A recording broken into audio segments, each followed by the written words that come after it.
Hello, come join me standing on the couch. So you can look at what my daughter put up in her house all by herself, I might add.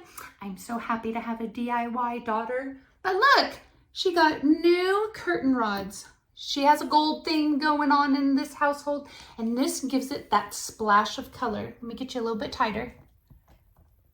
So she was able to put them right into the wall. Everything was included in this. It has the nice heavy curtain rod. So she could have actually gone with heavier curtains, but of course she's a sheer girl, so she did not. But these are heavy enough to withstand heavier curtains if you have those in your room. I'm thinking blackout shades and things like that. But these give it enough pizzazz that it is super cute in this girl's room, and she was able to do it on her own. Wow, these are a perfect pair for this house.